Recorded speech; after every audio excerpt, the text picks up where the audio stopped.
So very often on this channel, we do very briefly go over, and I will admit it is a bit of a gloss over when I say that, we talk about rejoining the EU, rejoining the single market and customs union. There are processes, and I will always say that there are processes to it.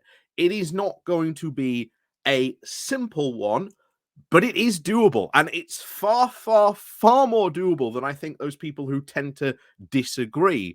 Um, that is, I think, the straight up truth. I think single market customs union membership, I think, is very, very doable. And even when we do that, that would make, obviously, rejoining the EU, becoming full EU members, even more easier. So today, I really want to go and dive into this and really talk about this, because this is something I often get accused of, oh, you don't talk about this or this or this, and etc. And it's very often that's not the topic of the video. It's something else. But let's make that the topic of this video: the reversing Brexit and what the UK would have to do to rejoin the EU.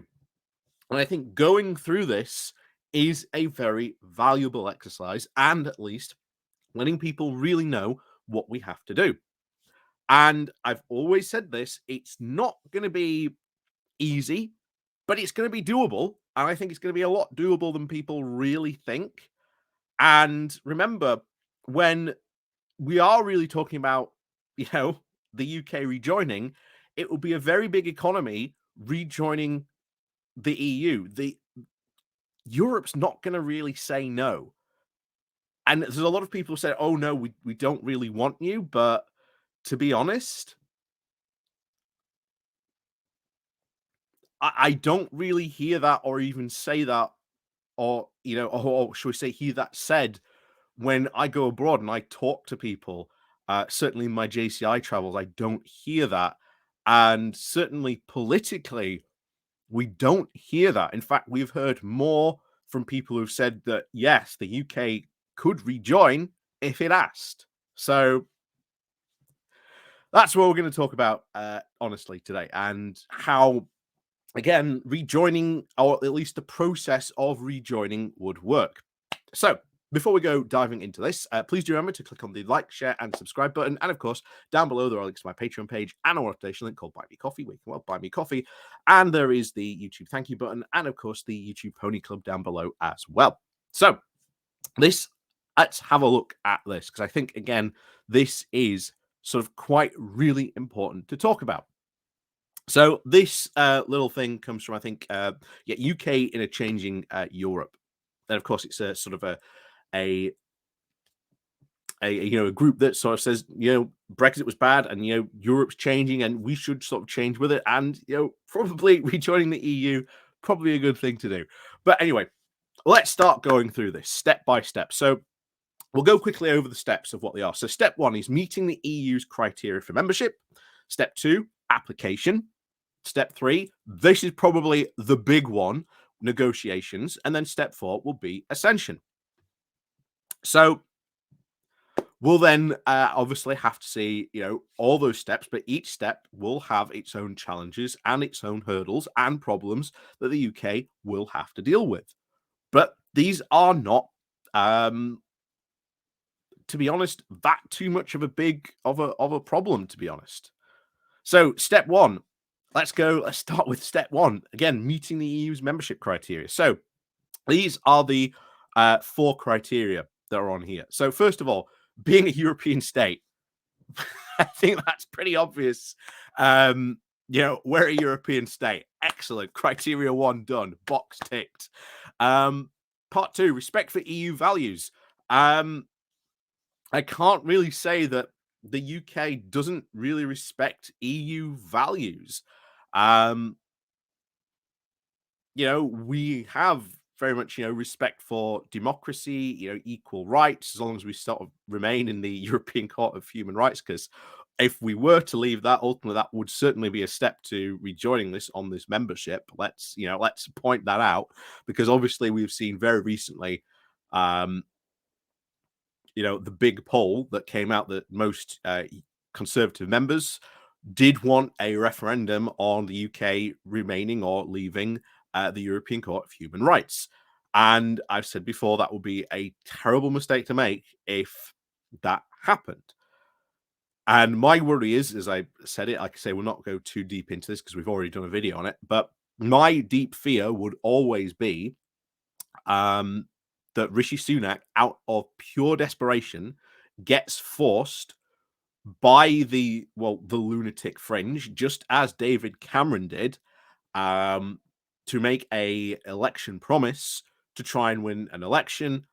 Ultimately, let's say maybe the Conservatives just win the next general election, we could see a referendum on that.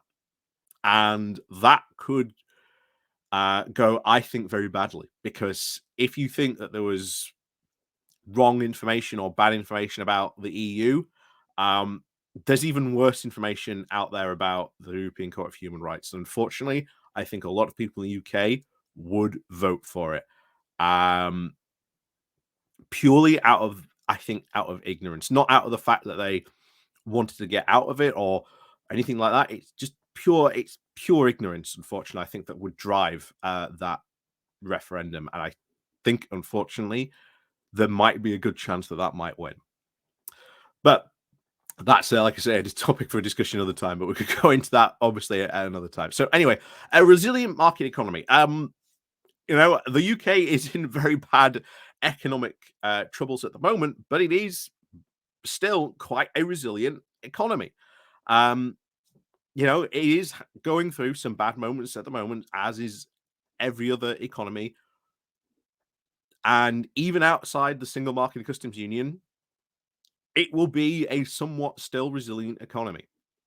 Yes, it will probably, as I've said before, take more deeper shocks. Like I say, look at all the problems we're having at the moment.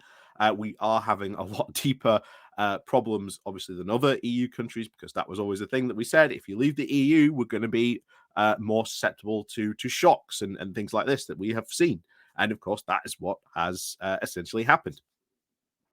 The next part is capability to absorb all EU law. Well, here's the thing. We've done this before. We did this when we joined the EU. We joined it when we did the Maastricht Treaty as well. Right now, you are, of course, seeing the retained EU law bill, or at least the attempt by the Conservatives to remove all this quote-unquote unnecessary EU law. There is absolutely nothing at all that would stop a parliament, or at least a government that wants to rejoin the EU, passing a very similar bill. An EU alignment bill would be just as easy to do, and there you go. We say, hey, the UK is going to align with all EU law. That's it. It is that easy. And yet a lot of people make this out as if it's almost next to impossible. Of course, you've got the things like the trade deals going on, and of course the CPP the Pacific Partnership membership. Well, like I say, Pacific Partnership membership, you just have to give 6 months notice. That's it. That's all you have to give. No negotiations, no anything like that. Just 6 months notice and you can leave. Of course, the trade deals with Australia and New Zealand, those would probably last, and it would probably have to be talked about in more negotiations. But ultimately, when we would join the EU, basically the ones that we'd signed with Australia and New Zealand would basically be scrapped, and we would join and sign up to the EU ones. It would be that easy. So that's step one, essentially. And it's step one is, I think, quite easy, to be honest. It's now this is where we start to get into the more difficult problems, because step two, application. So if the UK is judged to meet the criteria, and it is likely to, all member states then approve of it to become an official candidate of EU membership. I again do not see the application stage being a problem. At what point, who is going to say no? I think the fact that you would probably see at this point a massive change, I think, in certainly the economic situation in the UK. I think you'd have many people in the UK, as we are seeing now, saying, well, actually, Brexit was a mistake. That is only going to grow.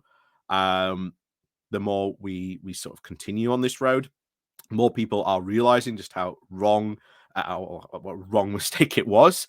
Um, that will continue to grow. That is a fact. And the more people see, well, actually, um, we are in the single market and customs union, or we are doing all these alignment deals, which are a big improvement to our economy. Why did we leave? What was the point of leaving? If we are doing all this alignment stuff, why did we leave? What was the point of leaving?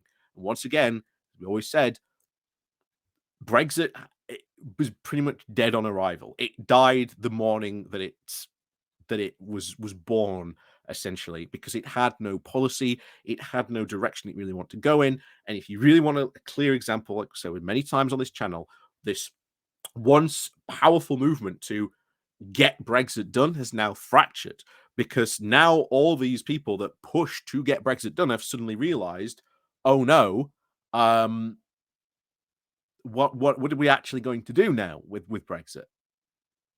And that's what you're seeing now in the Conservative Party. It's a big fracture point that is still going on, and I think there are certainly many Conservative MPs, probably privately, that might, on the surface, be sort of lightly pro Brexit. That I think, in reality, um, are probably more EU, more pro EU, um, than they are, shall we say, privately than they are publicly.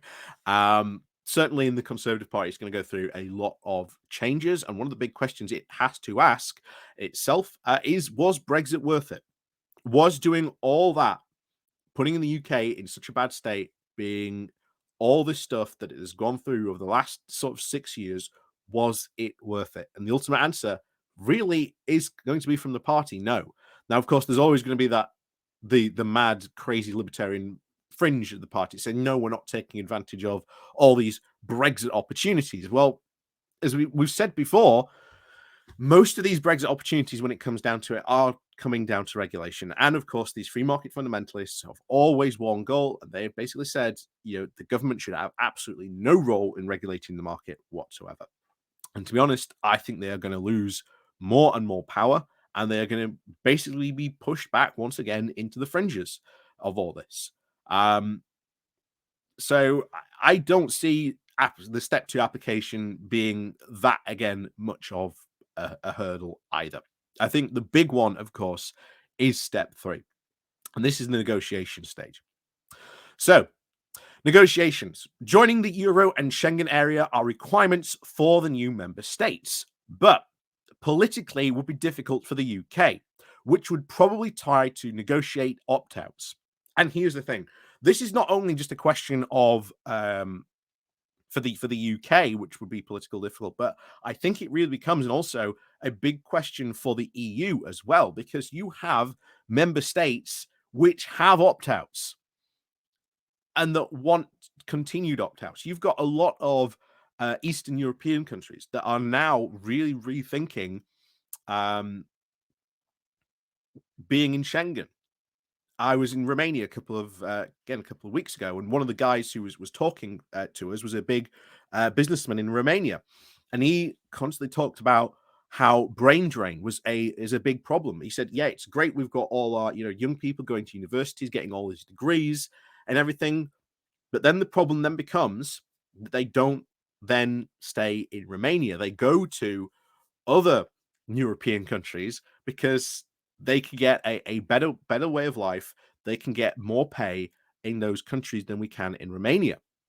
So there are a lot of Eastern European countries really looking at Schengen because it is having a massive brain drain effect, which is going to affect their economies. And some of the current ones that are in the themselves in the negotiation stage at the moment, some of the Western Balkans countries are themselves trying to negotiate that as well, because they have seen the problem that brain drain has caused to those other Balkan economies as well. So that would be something a question the EU has to answer. And of course, joining the euro. Denmark is not a member of the euro. That has an opt-out. That is something that the EU is going to have to really answer for, because if the UK goes, well, we don't want to be part of the euro, we don't want to be part of Schengen, when you've got EU countries that already aren't part of the euro, aren't part of Schengen, there doesn't really become an opportunity for them really to say no, and that weakens their negotiating position. So this is really something that the EU is going to have to really tackle at some point head on in these opt-outs, because we would certainly try to ask for opting out of the euro and opting out of Schengen. It could also try and restore its old 4.5 billion a year rebate from the EU budget, which will be worth now 5.6 billion today. Although Brussels is unlikely to concede, the outcome of negotiations on every area of EU law requires unanimous member state approval before the UK can be recommended for membership. So again, I think this would be ultimately the big stage, and certainly the stage which I think would certainly take the longest to do. And I'm not, naive enough to say that this part is going to be the easiest. I think this is going to be certainly the hardest, to be honest, of all of these stages to rejoin. And it depends what happens in these negotiations. It depends what the UK asked for. It might not ask for it might not ask to join the euro. It might not just ask to join, Schengen. I do think that they would probably have to give up the certainly join the euro.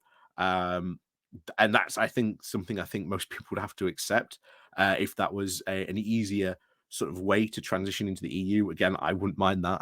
I think that's fine. I'm not, I don't really care, to be honest, about the pound, as a lot of people really seem to be. As is it the original sort of question was put many years ago. Again, you can go back and see the literature of what was put out, and it was all sort of, oh look, we've got the Queen on our coin instead. You'd be changing to vague buildings architecture or whatever it was. I think they were saying at the time. Again, that would be the hardest point. But I think also if the UK went, hey, we'll join the euro, I think that suddenly smooths over a lot of other things as well. The whole idea of the rebate, again, is very much, of course, farming based. The fact that, again, you've got France heavily subsidizing its farming, which of course negatively affects UK farmers. That was the whole reason that Margaret Thatcher negotiated the rebate in the first place. There is still room, of course, to renegotiate that rebate because, again, French farmers heavily still subsidized from the French government, which should, of course, negatively affect UK farmers. So there is still room to really renegotiate that rebate. And even if we went, well, we won't negotiate it now, but we will come back and negotiate it maybe at a later point, potentially. Like I say, these negotiations, you don't know what the strategy going to these negotiations is going to be. It's very much, Mystic Meg future casting of what the UK might do, but also how the EU is going to react to some of those things. You don't really know at the time. So we'll see. And then, of course, the final step, which is the Accession step. And I think really this is where we would probably see a referendum happen in the UK. I think there would be a referendum. I think after negotiations, prior to this step, I think you would probably see step 3.5, really, or at least there needs to be a step 3.5. This is where I think you would see a referendum happen in the UK on EU membership, because I think you would have to, at this point, put it to the UK, say, hey, this is the deal, this is what we've got from the EU, and then we'd have to see. But to be honest, I think by this time, and of course, this is going to be a long process. This is I think, as some people have said, could take maybe about 10 years, all of these steps put together. So it would take a decade. And of course, depending when you started it, you may be going through 2, if not 3 different parliaments, maybe even different governments, depending on this. So you really, really don't know what could happen, obviously, during those 10 years. And of course, a decade is a long time, and anything could indeed happen during that point. So step 4, Accession. The treaty or deal reached during talks would then need to be approved by a majority of MEPs in the European Parliament, unanimously by the heads of member states and by each state's national parliament. The UK could then rejoin. And again, I don't see publicly MEPs saying that the UK can't rejoin, or if it had gone through all this, saying that they would block it. Again, I don't see European heads of parliament maybe blocking this. Again, the national parliaments. Again, I don't see that either. Um, I don't see how that would happen. The only thing I maybe could see maybe is Spain. Spain at that moment might decide to put in a veto, of course, of the Gibraltar question. But even then, the UK could go, okay, we'll have a referendum on Gibraltar. And to be honest, if you look at the intentions which have been done, again, the last one I know certainly was done before Brexit, um, and I think it was pretty much 96% said we want to remain part of the UK. So even if the UK just went, well, okay, we'll offer it a referendum, you don't know what Spain obviously might do in that regard. They have expressed several times that they want obviously Gibraltar back. But we'll see what happens when it comes to obviously that part. You don't know how many of these countries might say or have their own agenda when it comes to this.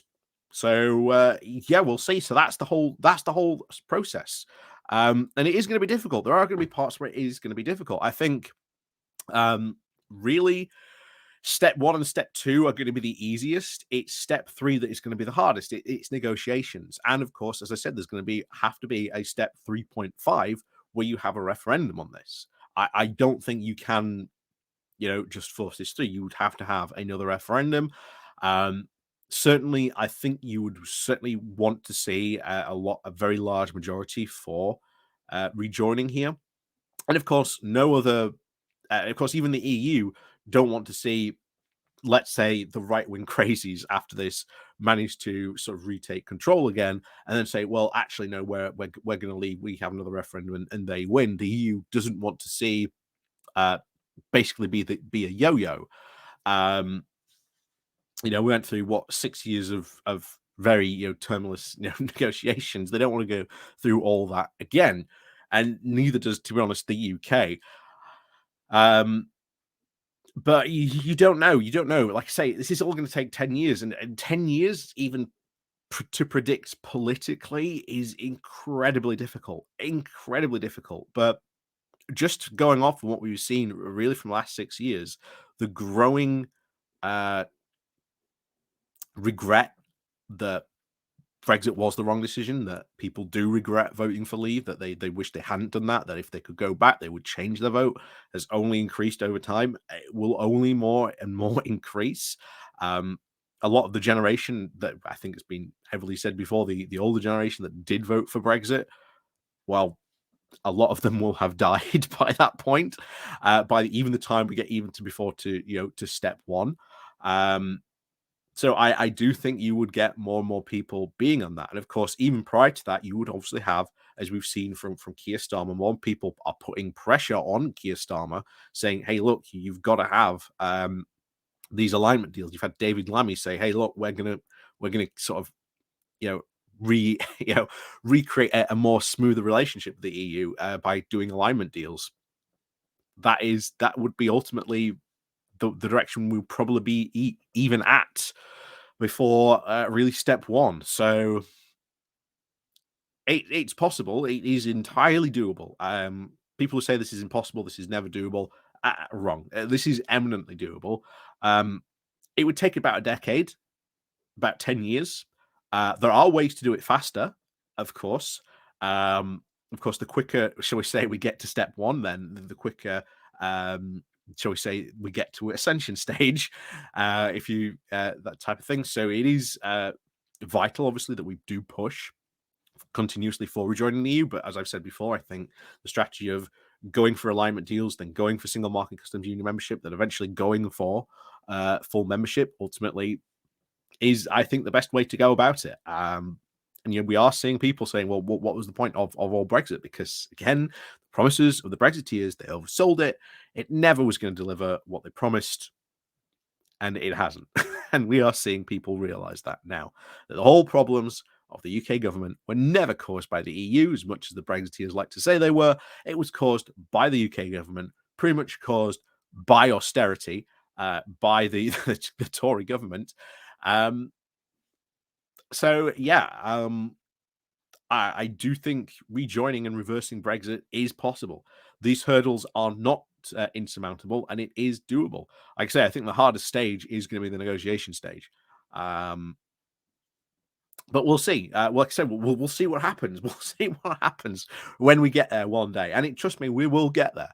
Our path has already been laid out before us. So, as always, thank you very much, of course, for watching. And please do remember to click on the like, share, and subscribe button. And of course, as always, thank you very much for watching. And we'll see you all next time.